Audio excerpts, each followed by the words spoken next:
Morning प्यारे बच्चों। आज हम लोग पढ़ेंगे मंजरी कक्षा 8 पाठ 12 पहरुए सावधान रहना। पहरुए सावधान रहना कविता गिरजा कुमार माथुर जी की लिखी हुई है। इनका जन्म 1918 ईस्वी को मध्य प्रदेश में हुआ था। इनकी प्रसिद्ध रचनाएं हैं मंजीर, नास और निर्माण, धूप के धान, शिला पंख चमकीले आदि।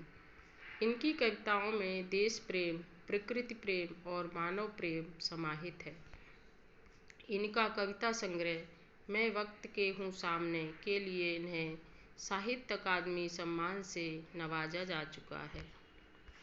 पहरुए सावधान रहना, इन्होंने देश के सैनिकों के लिए पहरुए बोला है।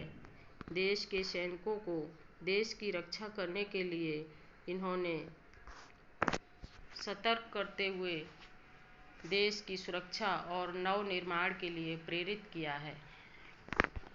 बच्चों, ये देश के सैनिक ही हैं जो तन मन और पूरी देशभक्ति के साथ देश की सुरक्षा करते हैं, और यही कारण है कि हम लोग अपने घरों में चैन से सो पाते हैं। इसलिए हमें देश के सैनिकों का, देश पर हुए शहीदों का सम्मान करना चाहिए। चलिए अब हम लोग कविता पढ़ेंगे पहरुए सावधान रहना। आज जीत की रात पहरुए सावधान रहना, खुले देश के द्वार अचल दीपक समान रहना। प्रथम चरण है नए स्वर्ग का, है मंजिल का छोर, इस जन मंथन से उठ आई पहली रत्न हिलोर। अभी शेष है पूरी होना जीवन मुक्ता डोर, क्योंकि नहीं मिट पाई दुख की विगत सांवली गोर। ले युग की पतवार बने अम्बुद समान रहना, पहरुए सावधान रहना। विषम श्रृंखलाएं टूटी हैं, खुली समस्त दिशाएं, आज प्रभंजन बनकर चलती युग वंदिनी हवाएं। प्रश्न चिन्ह बन खड़ी हो गई यह सिमटी सीमाएं, आज पुराने सिंहासन की टूट रही प्रतिमाएं। उठता है तूफान इंदु तुम दीप्तिमान रहना, पहरुए सावधान रहना। ऊंची हुई मशाल हमारी आगे कठिन डगर है, शत्रु हट गया लेकिन उसकी छायाओं का डर है। शोषण से मृत है समाज, कमजोर हमारा घर है, किंतु आ रही नई जिंदगी यह विश्वास अमर है। जन गंगा में ज्वार लहर तुम प्रवाहमान रहना, पहरुए सावधान रहना। संदर्भ एवं प्रसंग इस प्रकार है। प्रस्तुत पद्यांश हमारी पाठ्य पुस्तक मंजरी के पाठ 12 से लिया गया है, जिसके रचयिता गिरजा कुमार माथुर जी हैं। कवि ने स्वतंत्रता प्राप्ति के बाद देश के सैनिकों को देश की सुरक्षा और नव निर्माण के लिए प्रेरित किया है। व्याख्या इस प्रकार है। कवि कहते हैं कि हे मेरे देश के सैनिकों, देश के पहरेदारों, देश अभी आज़ाद हुआ है, आज विजय की रात है। देश की सुरक्षा के लिए सतर्क रहो। स्वतंत्रता प्राप्ति के कारण देश के बंद दरवाजे खुल गए हैं। तुम दीपक के समान बनकर प्रकाशित होते रहो। यह स्वतंत्रता नए स्वर्ग को प्राप्त करने वाली पहली मंजिल है, जो कि जनता के अथक परिश्रम एवं जन आंदोलन से प्राप्त हुआ है। हमें जीवन की सुख समृद्धि एवं देश के निर्माण के लिए बहुत कुछ करना है। पराधीनता की काली छाया अभी दूर नहीं हुई है। नए युग की पतवार को लेकर तुम समुद्र के समान महान बनकर देश की सावधानी पूर्वक रक्षा करो। अगली पंक्तियां हैं बच्चों। विषम श्रृंखलाएं टूटी है, खुली समस्त दिशाएं। कवि कह रहे हैं कि पराधीनता के समय जो विषम परिस्थितियां बनी हुई थी अब दूर हो चुकी हैं, और हम सब दिशाओं में विचरण करने के लिए अब स्वतंत्र हैं। चिरकाल से बंधी हुई हवाएं अब खुलकर चलने लगी हैं।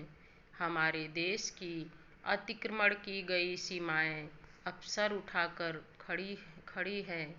पुराने विदेशी शासन की प्रतिमाएं टूटकर उनकी जगह अब नए प्रतीक ले रहे हैं। प्रगति के तूफान को तुम चंद्रमा के समान दीप्तिमान रखना।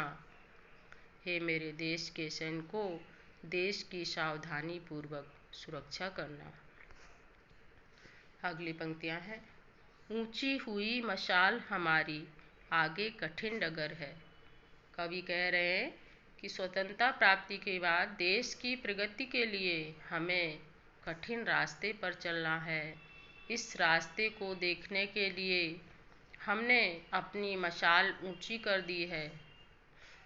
शत्रु चला गया है, परंतु उसकी छाया अभी भी बाकी है।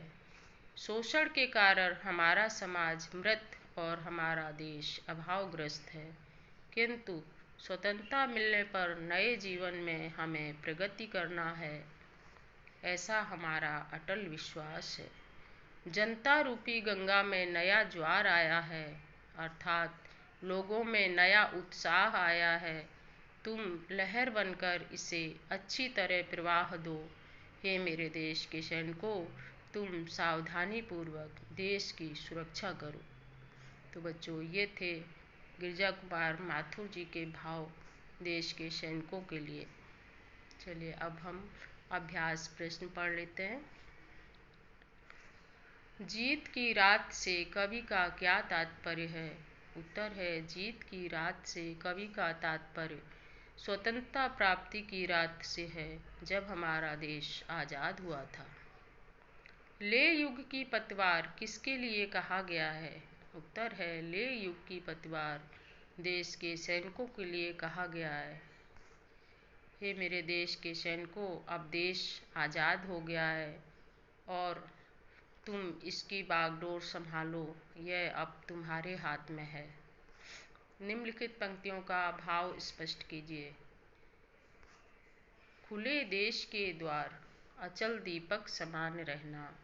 भाव इस प्रकार है कि देश अब आज़ाद हो गया है।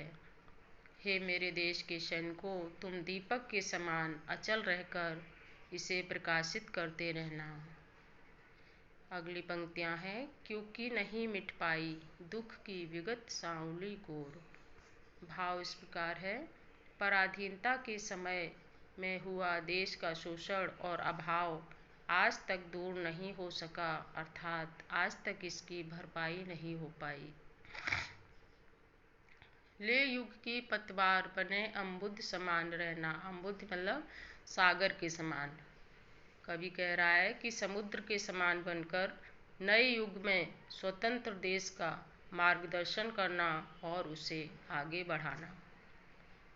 अगला प्रश्न है, कवि पहरुओं को सावधान रहने के लिए क्यों कह रहा है? उत्तर है, देश की सुरक्षा के लिए कवि देश के पहरेदारों को, देश के सैनिकों को सावधान रहने के लिए कह रहा है। चलिए अब हम लोग पढ़ेंगे पाठ में आए हुए पर्यायवाची शब्द। समुद्र, समुद्र के पर्यायवाची हैं जलधि, अम्बुद, वारिध। बादल के पर्यायवाची हैं बच्चों जलद, अम्बुद, वारिध। कमल के पर्यायवाची हैं जलज, अम्बुज, वारिज। तो ये था बच्चों हमारा पाठ पहरुए सावधान रहना। इसको ध्यानपूर्वक पढ़िए और समझिए। प्रश्न उत्तर को अपनी कॉपी में लिखिए और याद करिए। Thank you.